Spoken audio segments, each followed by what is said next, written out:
जो लोग ईमानदार रहते हैं, ज्यादा के लालच में नहीं पड़ते हैं, उन्हें देर से ही सही लेकिन सफलता जरूर मिलती है। एक राज्य में अकाल पड़ा तो राजा भूखे लोगों को दे रहे थे रोटियां। सभी लोग बड़ी बड़ी रोटियों के लिए झगड़ रहे थे।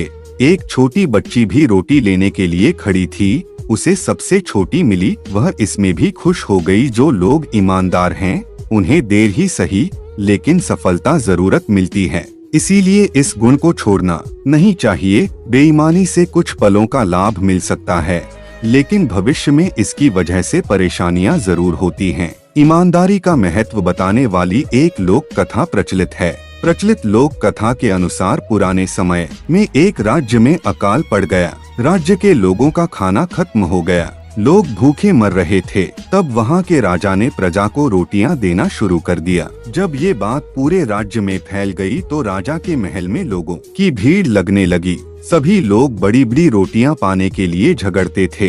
एक दिन रोटी लेने के लिए एक छोटी लड़की भी महल पहुंची। जब सारे लोग रोटियां लेकर चले गए तब राजा के पास एक ही सबसे छोटी रोटी बची थी।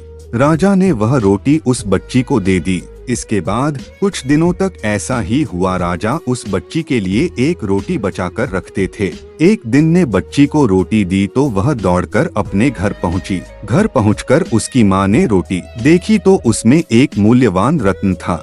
महिला ने अपनी बच्ची से कहा कि बेटी, ये रत्न राजा को लौटाकर आ जाओ। शायद ये गलती से रोटी में लगकर हमारे पास आ गया है। छोटी बच्ची तुरंत ही राजमहल पहुंच गई। सैनिकों ने राजा बताया कि एक छोटी बच्ची आपने मिलना चाहती है। राजा उस बच्ची के पास पहुँचे। बच्ची ने राजा से कहा कि आपने जो रोटी मुझे दी थी उसमें ये रत्न भी आ गया था। मैं आपको ये रत्न लौटाने आई हूँ। राजा बच्ची की ईमानदारी से बहुत खुश हुआ और उसे अपने महल में ही रहने के लिए जगह दे दी। उस बच्ची और उसकी माँ के लिए खाने पीने का इंतजाम कर दिया। बच्ची की पढ़ाई की भी व्यवस्था राजा ने कर दी। बड़ी होकर वही लड़की राजा की उत्तराधिकारी भी बनी। इस छोटी सी कथा की सीख यही है कि जब जीवन में मुश्किल समय आता है तब भी ईमानदारी नहीं छोड़नी चाहिए। देर से ही सही लेकिन ईमानदारी का अच्छा फल जरूर मिलता है।